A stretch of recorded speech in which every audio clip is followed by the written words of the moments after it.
എല്ലാ ഫോണുകളിലുള്ള ഒരു ഓപ്ഷനാണ് എമർജൻസി കോൾ. എല്ലാ ഫോണുകളും ലോക്ക് ഉള്ള സമയത്തും നമുക്ക് എമർജൻസി കോൾ എന്ന് പറഞ്ഞിട്ടുള്ളൊരു ഓപ്ഷൻ കാണാം. ഈ ഒരു ഓപ്ഷൻ എന്താണെന്ന് വെച്ച് കഴിഞ്ഞാൽ നമുക്ക് എന്തെങ്കിലും അത്യാവശ്യ ഘട്ടത്തിൽ കുടുങ്ങിപ്പോയി കഴിഞ്ഞ് കഴിഞ്ഞാൽ കോൾ ചെയ്യാനുള്ള ഒരു ഓപ്ഷനാണ്.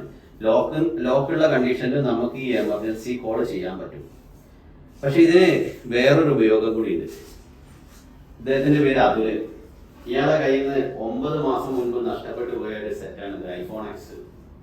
അപ്പൊ ഈ ഫോണ് നഷ്ടപ്പെട്ടതിന് ശേഷം ഇത് കുറെ കാലത്തിന് ശേഷം ഒരാൾക്ക് കിട്ടി.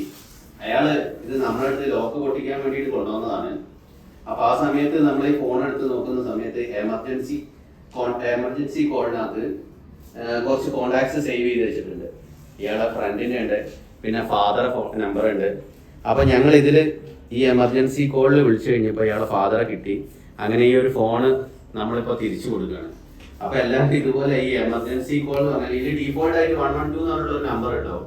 അതിന്റെ പുറമെ നമുക്ക് ഇഷ്ടമുള്ള കോണ്ടാക്ട് ആഡ് ചെയ്ത് വെക്കാൻ പറ്റും. അപ്പൊ നമ്മളെ വേണ്ടപ്പെട്ടവരെ നമ്പർ ഒന്ന് ആഡ് ചെയ്ത് വെക്കുക. ഇതുപോലെ ഫോൺ നഷ്ടപ്പെട്ട് കഴിഞ്ഞിട്ടുണ്ടെങ്കിൽ യഥാർത്ഥ ഉടമയ്ക്ക് തിരിച്ചു കിട്ടും അല്ലെ? അതുപോലെ തീർച്ചയായിട്ടും ഇത് നഷ്ടപ്പെട്ടിരുന്നു 11 മാസമായി പോകും. 9 മാസമല്ല കേട്ടോ, 11 മാസം മുൻപ് നഷ്ടപ്പെട്ടതാണ്. അപ്പൊ ഇത് കിട്ടിയാല് കുറച്ച് എന്താ പറയാ സത്യസന്ധൻ കൂടി ആയതുകൊണ്ട് ഇതിന്റെ യഥാർത്ഥ ഉടമയ്ക്ക് കൊടുക്കാൻ അയാളെ സമ്മതിച്ചു. ഞങ്ങൾ പറഞ്ഞു ഇങ്ങനെ ഇത് ഇതിനകത്ത് വേറെ നമ്പർ കാണുന്നുണ്ട്, നമുക്ക് അതിന്റെ യഥാർത്ഥ ഉടമയ്ക്ക് കൊടുത്തുകൂടെന്ന് ചോദിച്ചപ്പോ അയാൾ പറഞ്ഞു ഓക്കെ കൊടുത്തോളൂ എന്ന് പറഞ്ഞു. അപ്പൊ അതുകൊണ്ട് ഈ ഫോൺ ഇപ്പൊ ഇയാൾക്ക് തിരിച്ചു കൊടുക്കുകയാണ്. ഓക്കെ.